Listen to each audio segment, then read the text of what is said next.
Hello বন্ধুরা, আজকে আমি তোমাদের সাথে সোয়া চিলির রেসিপি শেয়ার করলাম। প্রথমে জলে নুন দিয়ে সয়াবিন দিয়ে ফুটিয়ে নেব। সয়াবিন ফোটানো হয়ে গেছে, অন্য পাত্রে নাড়িয়ে নিচ্ছি।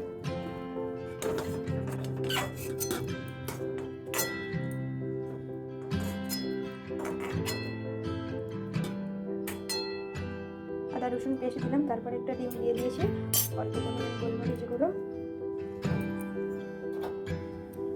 সামান্য একটু লবণ, টেস্টটা ভালো আসার জন্য একটু চিলি সস দিয়ে দিলাম,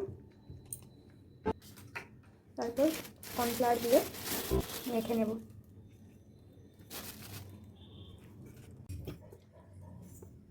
কড়াটা পরিষ্কার করে বসিয়ে নিয়েছি সয়াবিনটা ভাজার জন্য। এবার তেল গরম করতে দিয়ে দিই। এদিকে তেল গরম হয়ে গেছে, সয়াবিনে মশলা দিয়েছি, আদা রসুন মাখানো হয়ে গেছে। এবার এক এক করে দিয়ে তেলে দিয়ে ভেজে নেব, লাল লাল করে ভেজে নেব।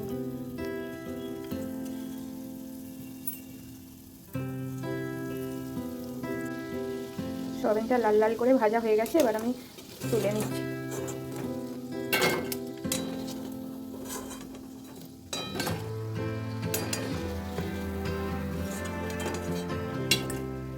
আমার সয়াবিন ভাজা হয়ে গেছে, সব কমপ্লিট। এবার কড়ার মধ্যে অল্প আবার তেল দিয়ে নিয়েছি।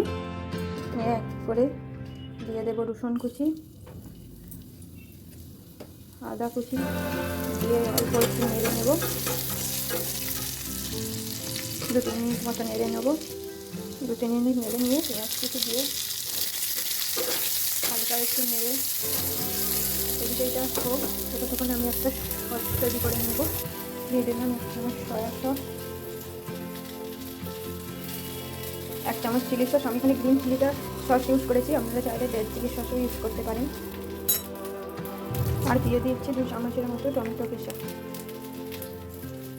এতে একটু অল্প জল দিয়ে মিক্স করে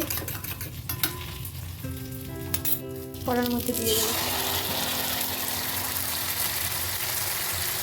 তারপরে সব কিছু ভালোভাবে মিশিয়ে নিয়ে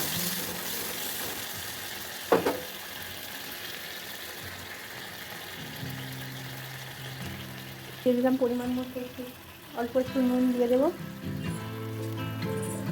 টেস্টটা যাতে ভালো আছে তার জন্য একটু চিনি দিয়ে দিলাম। এটা ফুটে গেছে, আমি উপর থেকে সয়াবিন দিয়ে নেড়ে নেব।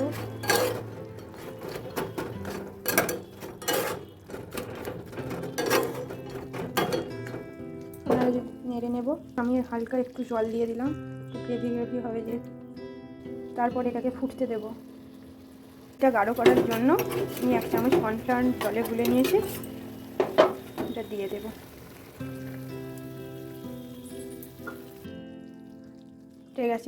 হয়ে গেছে আমার সোয়া চিলি। এবার আমি নামিয়ে নেব। হয়ে গেছে আমার সোয়া চিলি, অন্য পাত্রে নামিয়ে নিয়েছি।